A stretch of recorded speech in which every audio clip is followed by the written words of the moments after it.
இந்தாங்க. ஊற்றி கொடுக்க மாட்டியா?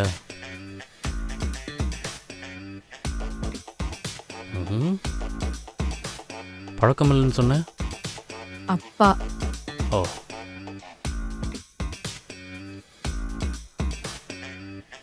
விஸ்கியில் ஏன் நுர வருது? மேப்பி ஃபிஷ்ல நுர வரதான் செய்யும். பெட்டரா சமாளிச்சிருக்கலாம்.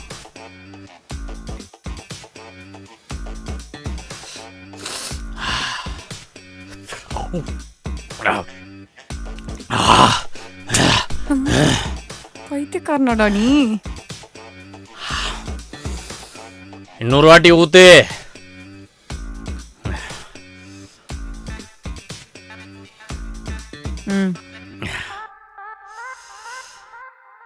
இந்த மாதிரி பொண்டாட்டி ஊற்றி கொடுத்து குடிக்கிறது எவ்வளோ நல்லா இருக்கு தெரியுமா?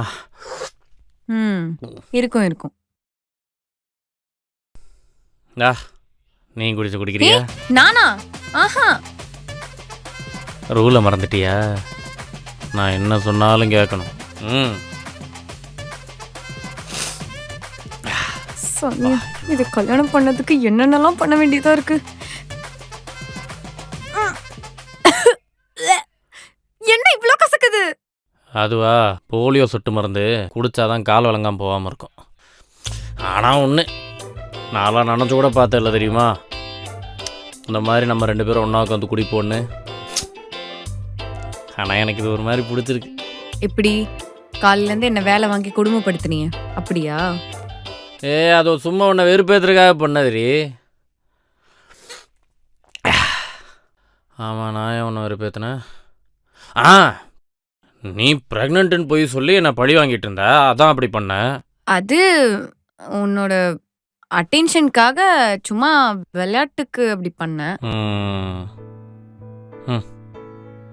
நீ அன்னைக்கு அப்பா மாமா முன்னாடி நீ ப்ரெக்னென்ட்டுன்னு சொன்னதும் அது நடக்கிறதுக்கு 100% கூட சான்ஸ் இல்லைன்னு எனக்கு தெரியும். ஆனால் அது உண்மையாக இருந்துடாதான் நீ எவ்வளோ ஃபீல் பண்ணேன்னு தெரியுமா? ஆனால் அது எங்கள் அப்பாவையும் மாமாவையும் ஏமாத்துறதுக்காக ப்ராங்க் பண்ணுறதுக்காக சொன்ன பொய்ன்னு தெரிஞ்சதுன்னு தான் யோசித்தேன். உனக்கெல்லாம் அந்த மாதிரி என் மேலே எந்த ஃபீலிங்ஸும் இல்லைன்னு. ஏய், எனக்கு உண்மையிலுமே நீ நானும் ஒரு ஃபேமிலி ஆகணும்னு ஆசை இருக்குடி. உனக்கு அந்த மாதிரிலாம் இல்லையா? டேய் லூசு, உன்னை பிடிக்காம தான் உன் அட்டென்ஷனுக்காக இந்த பொய்யை சொல்லிக்கிட்டு இருக்கேனா? எனக்கு உன்னை ரொம்ப பிடிக்கும். எங்க நான் அதை உன்கிட்ட சொல்லி நீ இல்லைன்னு சொல்லிடுவியோன்னு ஒரு பயம்தான். ஐயோ அட லூசு.